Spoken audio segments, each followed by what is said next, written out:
Go to work on yourself harder than you work on your job. If you work hard on your job, you can make a living. Then, he said, if you work hard on yourself, you could make a fortune. So I worked hard on my job and made a living, but I learned, starting with those extra hours per week, learning these extra skills, I started working on myself. And here's a philosophical phrase everybody should take home. Here it is. Success is something you attract by becoming an attractive person. Success is not something you pursue. It's what you attract by becoming attractive. By becoming attractive to the marketplace. What would do that? Multiple skills? Multiple languages? So, now what else would help you to be attractive to the marketplace besides more than one skill and more than one languages? Could perhaps, like it did for me, multiply your income by 2, and then multiply it by 3, and then multiply your income by 4, and then by 5, and once you get there, it's not that difficult to multiply it by 10, because all you have to do is make sure you become more valuable and more valuable and more valuable. You don't have to work on the economy, because here's the first note. Each person's income is determined primarily by their philosophy, not by the economy. Once I understood that, then I said, well, I don't have to go to work on the economy. And the answer was no. You only have to go to work on yourself to make yourself more valuable. So now here's 5 things I want to share with you. And the first one is your personal philosophy. What could get you more prepared and ready for cashing in on the opportunity of the 21st century? And here's the first one, personal philosophy. Your personal philosophy is like a guidance system that helps you make decisions what to do, what not to do. From the information you get and what you learn and what you know, we decide. Maybe your philosophy would have been 5 years ago never to attend seminars like this. You just didn't go. Now 5 years later, here you are. Something happened along the way to change your mindset, saying, hey, for the money and the time, if I just get one good idea and walk away, it certainly is worth the money and the time. So now that little amendment in your philosophy, you now say, I'm going to regularly go, because it doesn't take but a few ideas to make a great difference in your income, personal life, social life, and all the rest. So now you know that's valuable. A change of mind, a change of idea. So that's what personal philosophy is all about. The more we learn, the more we know, the better we're able to make better decisions about 2 major things. Your philosophical guidance system does 2 things. For your notes, number 1, helps you to see the dangers on one side, so you can avoid those. But here's what else your guidance system does.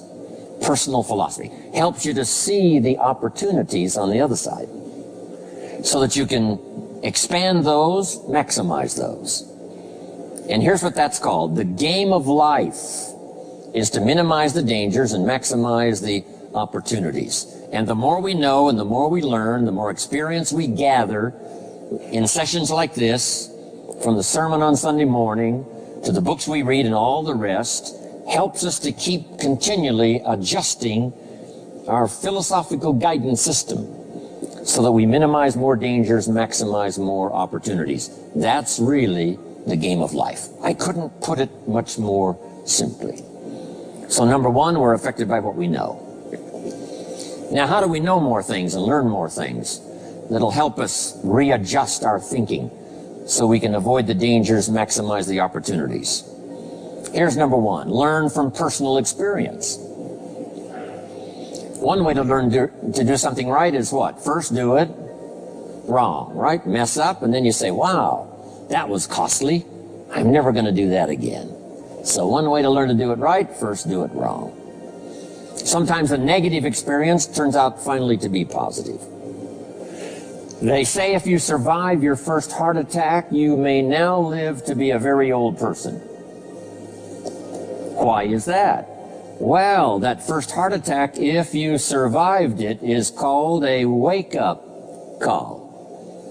And maybe the doctor said, one more of these and you're history.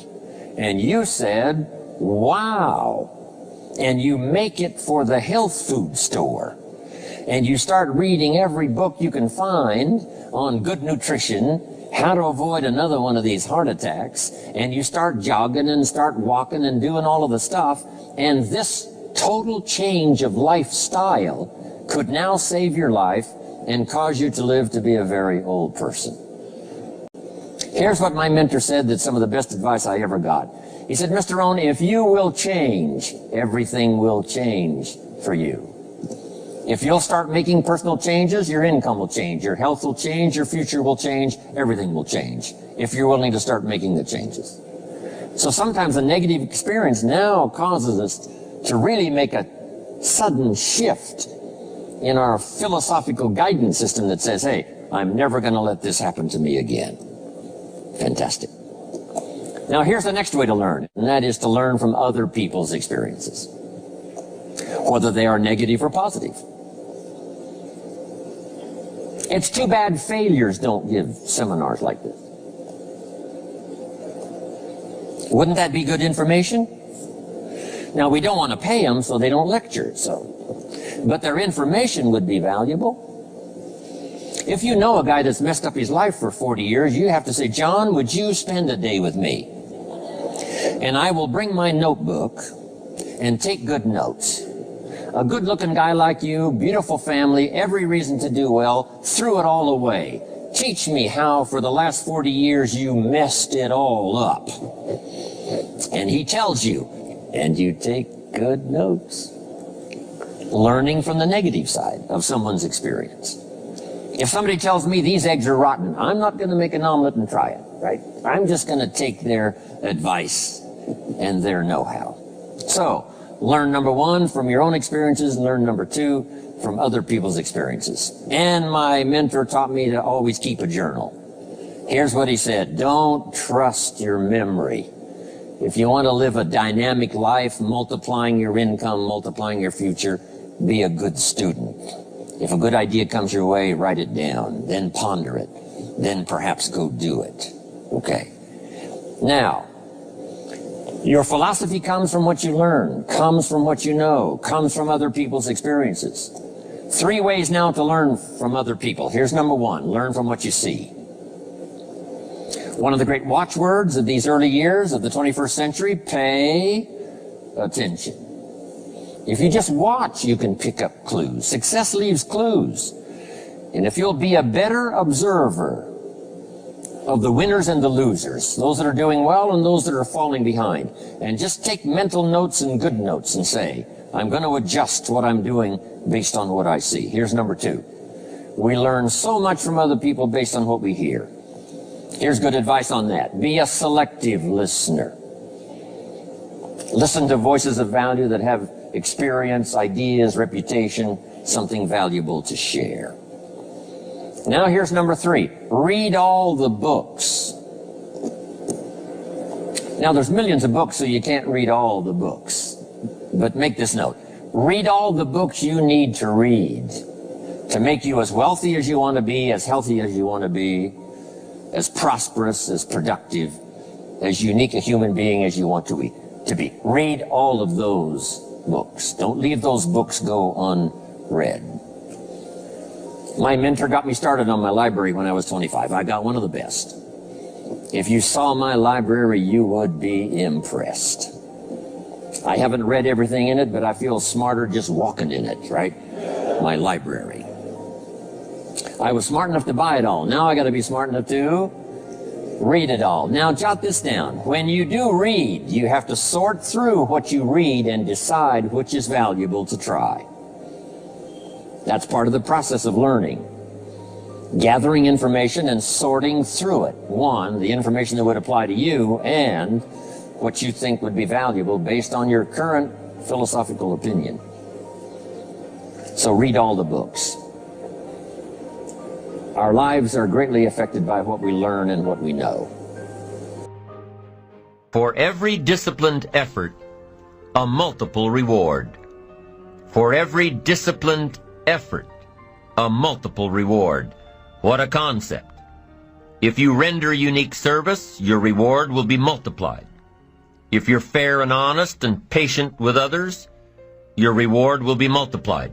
If you give more than you expect to receive, your reward is more than you expect. But remember, the key word here, as you might well imagine, is discipline. Everything of value requires care and attention. Everything of value requires discipline. Children require discipline. They must have a structure built for them. They must have boundaries to work within so they feel secure and comfortable to explore and grow.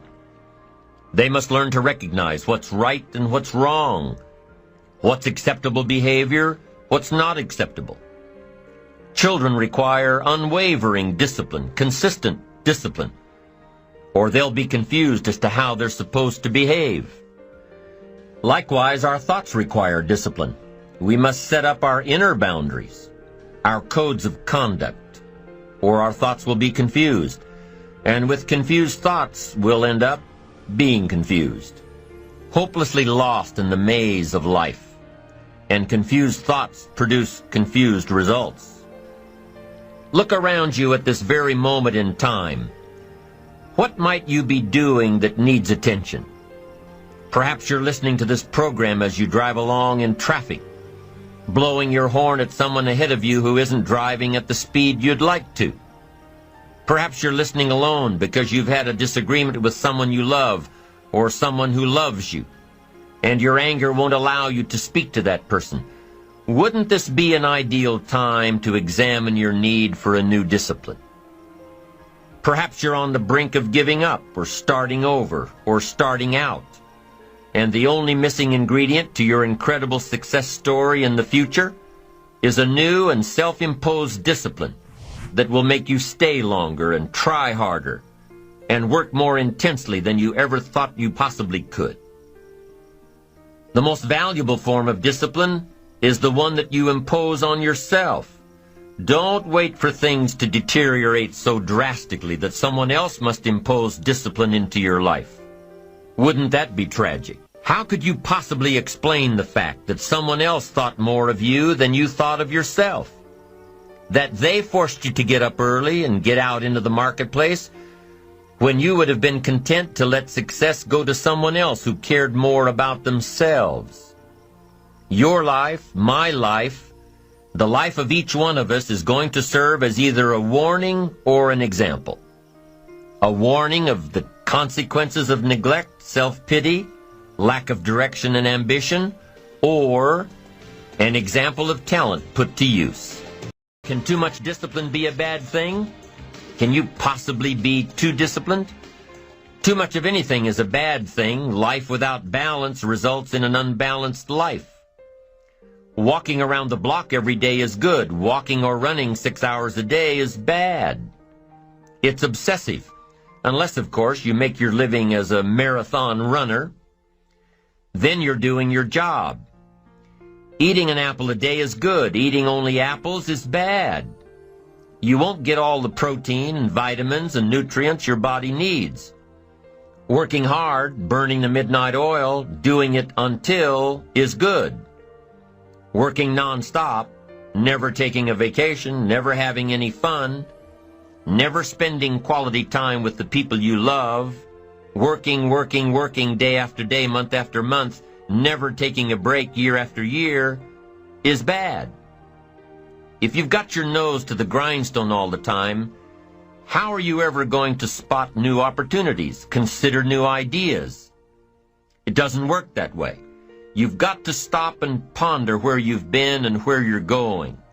You've got to reflect so you know if you're even on the right track. Everyone has heard the story of Willie Loman in the play Death of a Salesman. Willie was a workaholic. He typified the old-fashioned concept of success. After all, if you're always working, you must be successful. No, it doesn't work that way. For workaholics, there's never enough work. They can work 10, 12, 14 hours a day, take 2 jobs, work them back to back. The only satisfaction is fighting off sleep, denying life's pleasures, getting more tasks done. Some people are impressed with this type of behavior. But just because a workaholic spends too much time working, that doesn't mean he or she ends up with the most money. These people are generally more task-oriented than results-oriented. They're busy being busy, not busy being productive. Workaholics generally end up alienating their families, losing their health, facing a crisis of values. Now, wouldn't you prefer a life of productivity rather than a life of tasks? Of course. When you schedule your time and take advantage of your time, you can work smarter instead of working longer, and you'll probably end up getting more done than the workaholic, and still have time for other things in life. Enlightened self-interest says, I will look for new ways to work smarter by focusing on doing more per hour instead of doing more hours. It says I will run my day so my day doesn't run me. Enlightened self-interest also says that a life worth living comes from a life of balance and moderation. Too much of anything, even good things, will sooner or later throw you off track. Now, here's the key technique that you can use in your life to help keep you on the right track. This technique is called visual chain thinking. Ambitious people don't see each step toward their goals as a singular step. Each discipline as a singular discipline. Each project as a singular project. Each sale as a singular sale. With everything they do and with every discipline they adhere to, they see it all as part of a chain, a link in the chain of events and actions that will lead them to their final destination. Every action and every discipline today is a link in the chain. Every action and every discipline tomorrow is a link. Every action and every discipline in the future is a link. When you can see that every link in the chain will eventually lead you to the things you want most out of life, to the person you want to become, then you won't grow discouraged or fearful or impatient with today. When you can see where you're going through visual chain thinking, even on the toughest days, you'll keep building your ambition by knowing where you're going, not just where you are today.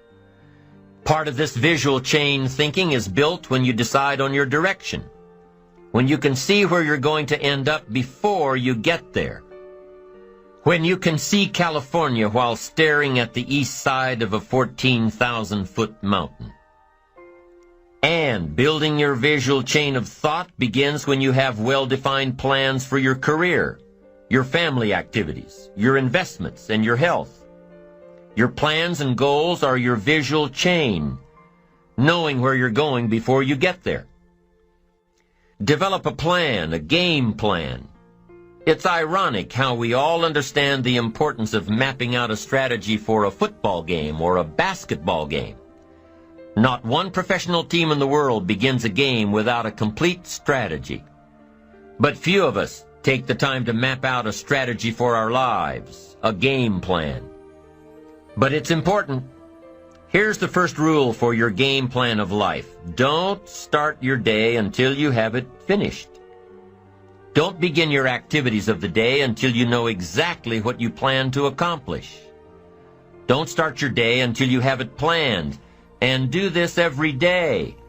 I know all this writing takes time and a disciplined effort, but remember that value is the fruitful result of discipline, not hope. Once you've mastered the art of planning your day, you're ready for the next level. Don't start your week until you have it finished. Don't begin your activities of the week until you know exactly what you plan to accomplish. Don't start your week until you have it planned. Just imagine what life would be like if you took time out of every Sunday to plan your week. Come Friday, you won't be saying, "Boy, did this week fly by. Where did it go? What did I do?" No, if you plan your week before you start it, you'll know exactly what you want to do, what you want to accomplish, what you need to work on. If you learn to plan your days as part of your overall game plan for the week, the parts will fit much better. Your days will be better, more effective. You'll be working smarter, not harder. And when you've learned to plan your week, guess what? You've got to plan your month. Don't start your month until it's finished.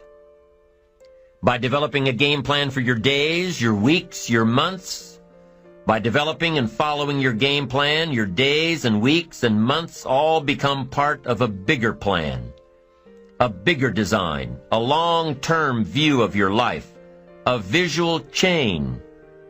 You'll start gaining a greater perspective of it all because you are planning.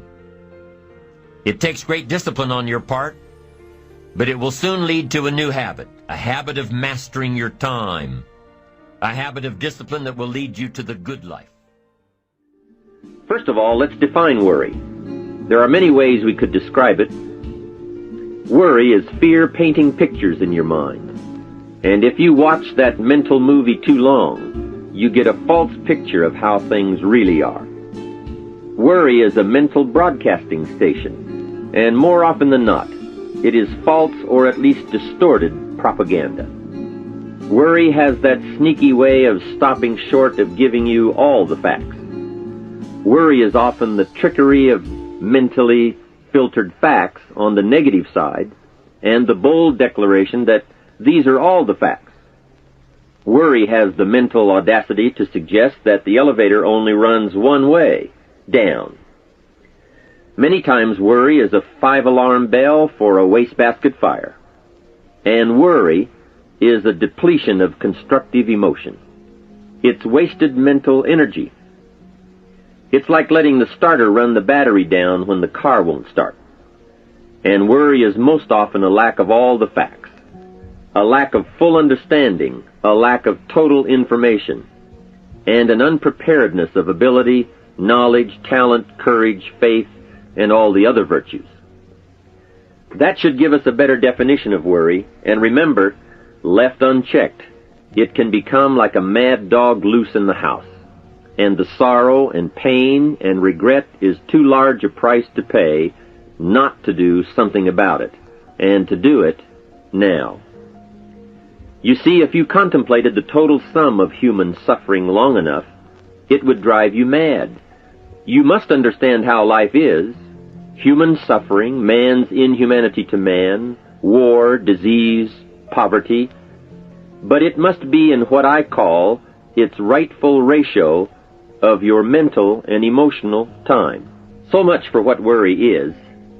The next question is, what can I do about it? What is the first step? My best advice on this is to first recognize worry for what it is, admit what it does, and then decide you now want to be free. It first starts with decision on your part. And may I add, well, you should decide. Why let worry continue to take money out of your pocket and bank account? Why let worry any longer keep you from becoming all you can be? Why let it rob you of better friendships, better business, better profits, better results, better communication, better family relations? Why impose your worry on others any longer? It's a burden you can get rid of, and a monkey you can get off your back. Why not be rid of those sinking, nagging feelings that all is not going to be well, that you can't do it, that it won't work out for the best? Worry is undue concern that takes up too much of your mental and emotional time. Now, we must all be concerned. Hey, life is no joke except to the jokers. Life and how to live it is a serious matter. It is risky, full of peril, and there are constant threats to the good we want and to the pursuit of happiness. However, it is undue concern, or concern that takes up too much mental time, that begins the harm. It's like a family planning a wonderful trip. While they certainly should be concerned about the condition of the car, the tires, and making sure they pick the proper route, it would be foolish to allow themselves to be completely turned negative with the thought that they might crash and kill the entire family.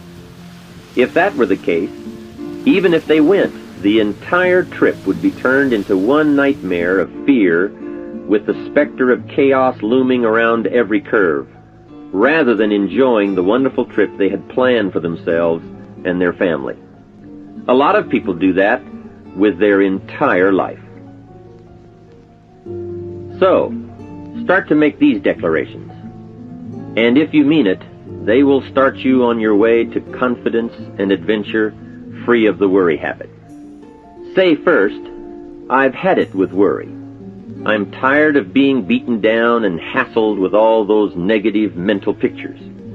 I refuse to be tricked by false facts. I'm really not that weak. Never again do I want those sick feelings inside, those mental false alarms. I'm tired of the drain on my resources. I'm tired of the embarrassment of the lack of confidence. I don't want people, especially my family, to see me in this state anymore. I've got more to offer. I refuse to let my life be short-circuited any longer by letting my mind run wild with a distorted view of the facts, whether I bring it up or if it comes from someone else. Prove it to yourself. Think back over all the things that you worried about, all the fantastic, catastrophic events that your well-meaning advisors had told you were going to happen. Be pleased that none of them ever happened to you, or else you would not be alive today. 90% of the things you worry about never happen anyway. All of us have had these well-meaning advisors who want to appear larger in the eyes of those they wish to advise, and who immediately rear back and describe every single bad option they can think of that might possibly happen. By the time they have finished, the one who has come for some confidence and some help wonders why he even bothers to live anymore. And the fact is, those things are never really going to happen anyway. Bring to question now what your mind tells you or what others tell you, and pledge not to go for false alarms. I've had it is a good beginning. This first step will start you arguing with your worry thoughts. Soon you will start to examine your fears and worries to see if they are valid, and you won't let your mind play those mental tricks any longer. It is possible to destroy any emotion you have, including worry and fear, by a very simple process, and that is, analyze it to death.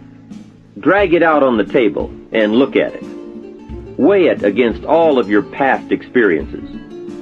Make sure this one can stand against all the past facts you have. You will now start to use worry instead of letting worry use you. It's a beginning, being in control instead of out of control. You will now let concern and the first signs of worry prompt you to learn, ask questions, and look at all sides in order to evaluate true, positive, constructive action. Now you can say, I will let fear advise me of the facts, but I won't let fear tell me these are all the facts.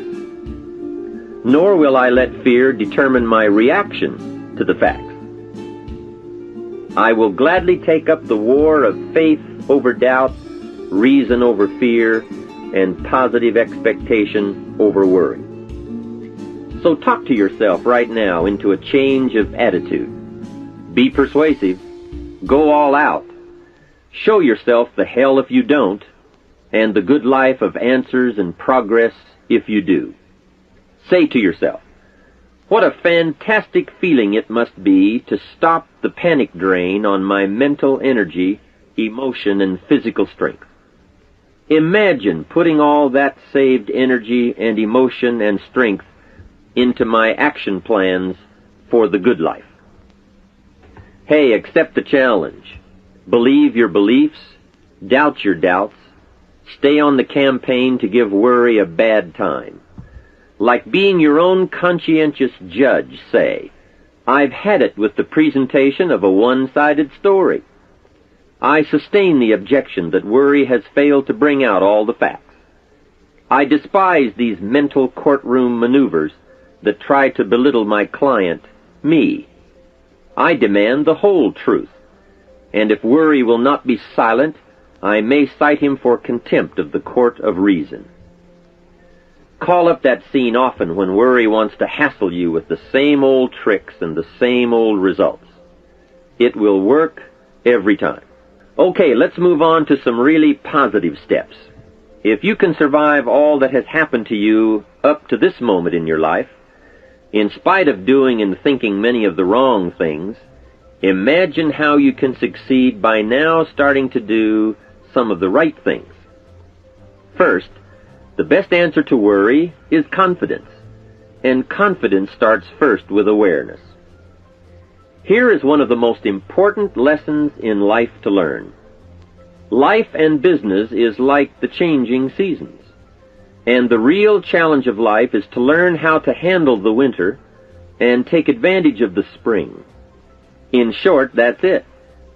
You see, winter always comes, but so does the spring. Night follows day, but also day follows night. Sure, the tide goes out, but it always comes in. Opportunity follows difficulty as surely as difficulty follows opportunity. I have written and recorded much on how to take advantage of the spring, how to cash in on life's opportunities, work hard all summer, learn more ways to plant and protect what you invest, and to reap in the fall without complaint, knowing it's your harvest and you've reaped what you've sown. For this subject, however, let's talk about how to handle the winters. Those times when worry, like winter, takes its heavy toll. So, we tell it like it is. Winter always comes. So does the night. Some happenings in our life will always be a cause for concern. And sometimes concern turns to worry, and worry turns to fear. But remember, that is to be expected. Each day, each event, each season brings both expected and unexpected challenges that we must think about and make decisions on. Life is like a stream that flows continuously. The better we understand that, the better chance we have to produce good results out of all of our challenges. May I suggest something to you? I have a friend who is an avid skier. You know something? He can only ski in the wintertime. You can only hunt the elk when the snow falls in the high mountains and drives them down. That's called wintertime. You see, it's all right if it's 12 below. Just be prepared for the winter. And here is a good thought. A full, well-developed human being will find a way to take advantage of the winter, not just handle it. The big challenge is to make something out of each opportunity. Now, if winters are always going to occur in our life, shouldn't we benefit from them too? Come the next winter, you could be on the inside looking out, seated by a warm fire, the company of a good friend, and those unique feelings of security in spite of the circumstances or the season. Begin to know now that the night will pass, and as you learn to grow and progress, you will better understand how to handle every night and better live every day. Here's some of the best advice I have on worry. First, don't be afraid to face the facts of life. It is not negative to understand that the winters always come. Don't be faked out. Don't clip the word impossible out of the dictionary. Sure, the Bible says all things are possible, but I don't really understand all that means. My daughters ask me, have you ever tried putting toothpaste back in the tube? Don't say I don't want to hear the problem. I don't want to see the difficulty. Don't show me the weeds. Don't say anything negative. Only see the positive. That's foolish. There is a thin line between positive thinking and kidding yourself. And remember, there's also a thin line between faith and folly. Here is the key. Humans have the unique ability to see it as it is, and they also have the ability to see it better than it is. One is called fact, the other is called faith. Faith you develop, facts you acquire. The facts you acquire are essential. It's like belief. You constantly must find facts to support your belief. Faith says, I will move mountains. It doesn't say, I will move mountains if someone gives me a bulldozer. I'll move a mountain if they will build me a road up there. If the weather's nice, if they give me a shovel. Faith just says, I will move mountains. Faith doesn't ask for a result to prove its existence. Faith is because it is. And remember, people die for faith. And some people give up everything they own, their life, for faith. Many years ago, over in Vietnam, a Buddhist monk did a very clever thing. He did the ultimate in political dissent. He burned himself to death. That toppled the government. That was faith. Totality begets totality. Here is a good prayer. Help me to see it as it is, and help me to see it better than it is, and then inspire me to act. Facts and faith and action. What a combination for personal progress. And action puts fear to flight. An Old Testament phrase says, watch the ants, you sluggard. Consider their ways and be wise. Not a bad suggestion. The study of ants. What do they do in the summer to prepare for the winter? That's a lesson in life and survival. Happiness, wealth, peace, security, success, safety, friendship, reward, results, and all human achievement comes from a growing ability to understand and handle the changing seasons. And so we come right back to the theme of our entire enterprise, self-development. Learn to work harder on yourself than anything else.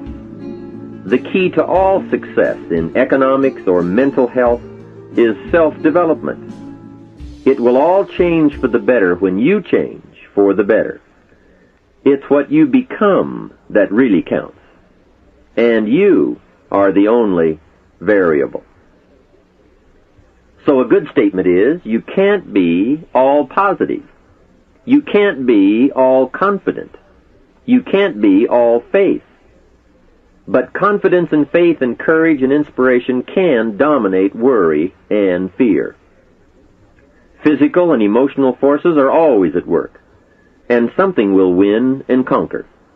Make sure you give yourself the best chance to get mental and emotional domination over all of your challenges. And here is one of the master keys to the good life.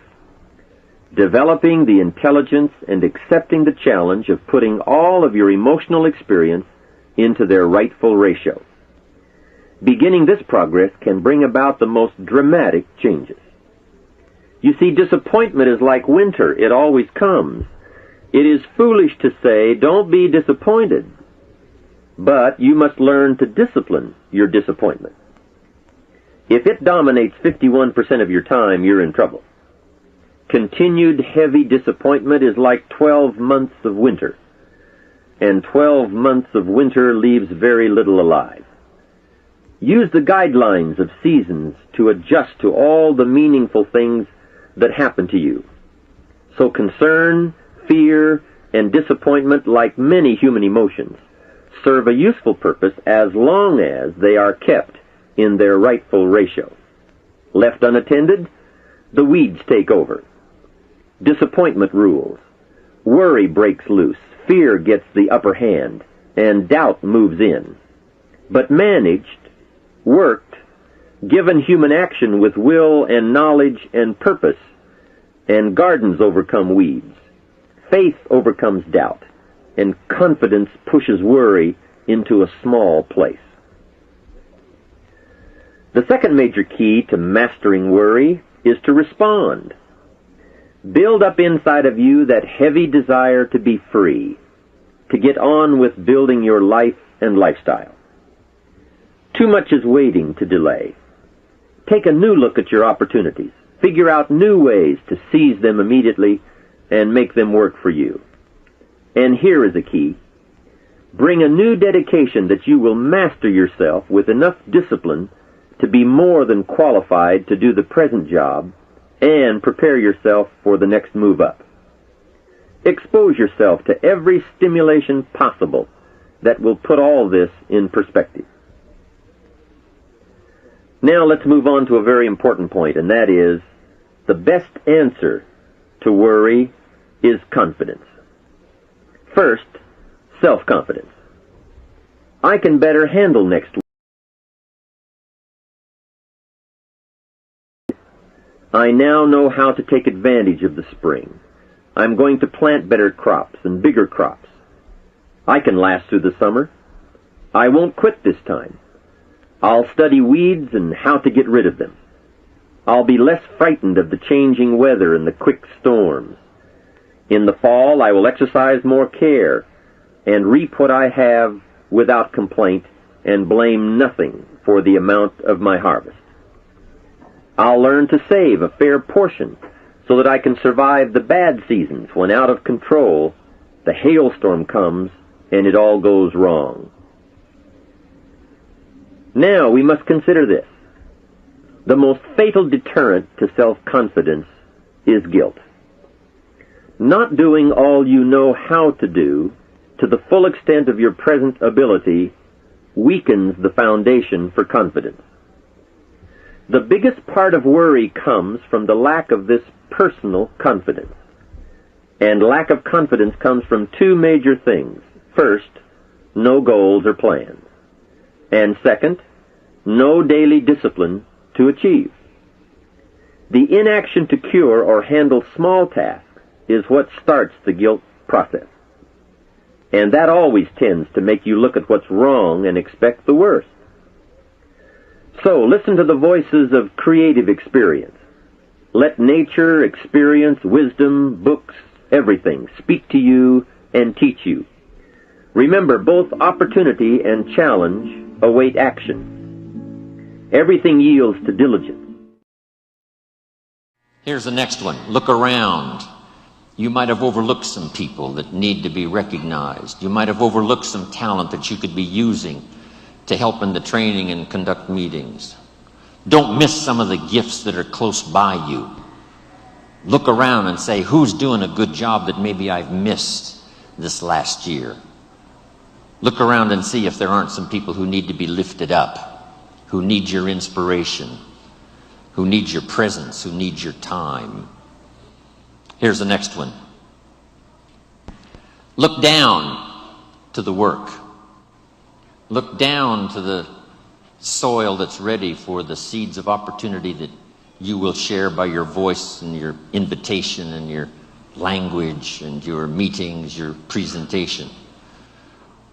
Look down to the work that your hands can work miracles. Look down to the task and see if there aren't some things you might have missed this past year you can pick up on this year and work miracles for yourself, for your future, for your organization. Here's the next one. It's a word of caution. Look out for the enemy that's on the outside as well as the enemy that's on the inside. Look out for your own thoughts that might deceive you, saying you're too short, you're too tall, you're too old, you've never done it before. What makes you think you can do it now? Look out for the temptation. I've told the story and it bears repeating. An ancient story that said there were two nice people. This is not a story of one bad person and one good person. The storyteller says this is a story of two nice people. However, and I want you to underline the word however, because that's the drama of life. However, one built his house on the rock and the other built his house on the sand. And sure enough, the storms came as they always do, and the one that built his house on the rock was saved. The one that built his house on the sand was lost. Here's what it means. Nice people can make careless decisions. Nice people can make foolish decisions. None of us are above temptation. That's why the great prayer says, lead us around temptation. Hopefully deliver us from the evil. Tempted to cross the line. A customer shows up across the street from where you live. And it's so easy to say, rather than being taken care of by someone who lives so far away, I can take care of you because I live just across the street. Don't listen to the tempter. Stay on track. Build on the rock. Look out for your own mind that would tell you your dreams can't come true. Look out for your own thoughts that would tell you that it's not going to work that well for you. Look out for that. Here's the next one. Look inside. Some of you have just started to develop your talents and your skills and your abilities. Some of you have done enough to reach this level, to reach these tables, to be in this room.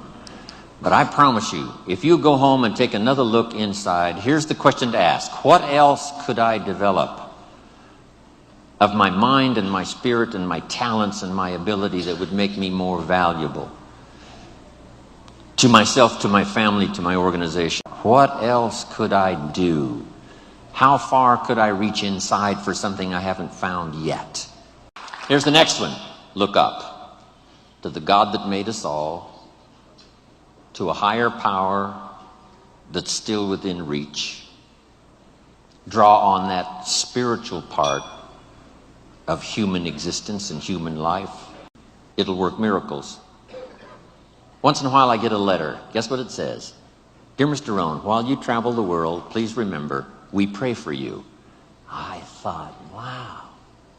That's what I felt at 39,000 feet. When I was a little weary and tired, somebody in South Africa was saying a prayer for Jim ROHN. All of that unseen miracle stuff that we all touch at times in our lives. I'm asking you to look up and draw on that experience, that comfort, that uniqueness that makes us who we are. There's nothing you can do about the past, but you can do a great deal about your future. You don't have to be the same person you were yesterday. You can make changes in your life, absolutely startling changes, in a fairly short period of time. You can make changes you can't even conceive of now. If you give yourself a chance, your abilities will grow. You have untapped talents and potential that you haven't even reached for yet. And as time goes on, you'll be able to reach deeper and deeper. The first thing you'll know, you'll be able to do things you never thought you could do. You'll be able to handle things you never thought you could handle. You'll have ideas that you've never had before. All of this is sparked by the goal-setting process. When you know what you want, and you want it badly enough, the answers will come to you. I can't tell you why it works. All I know is, it works. Give yourself a chance to become all you can become and to accomplish all you can accomplish. Let me give you a Bible philosophy that teaches how to get whatever you want. Here's what it says: ask. That's it.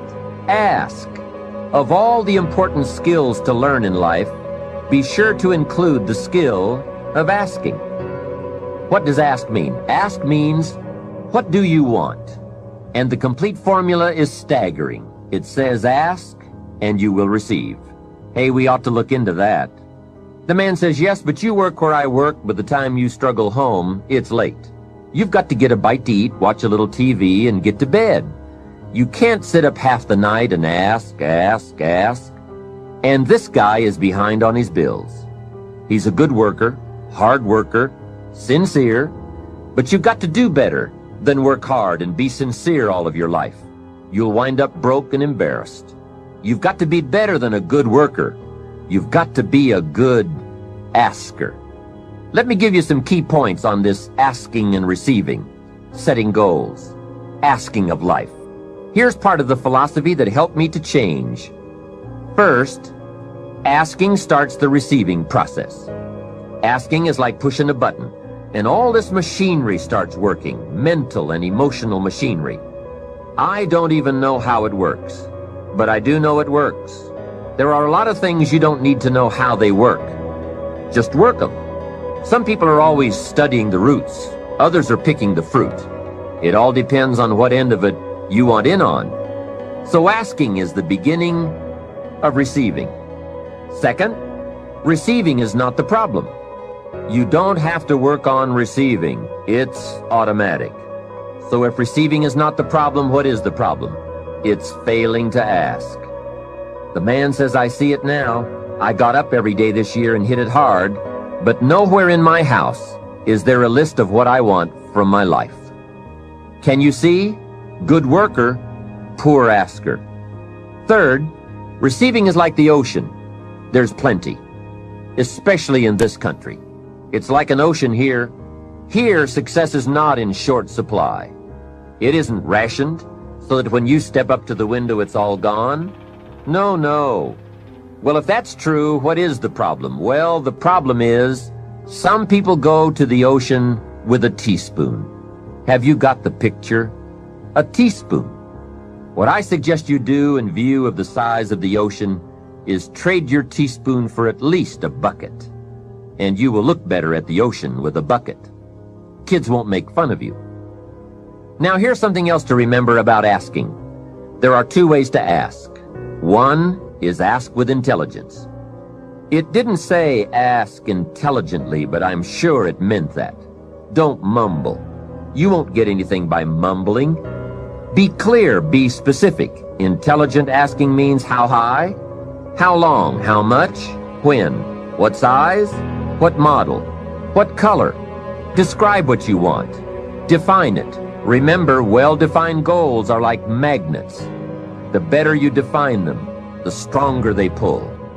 And give your goals purpose. Answer both questions. What do I want? That's the object.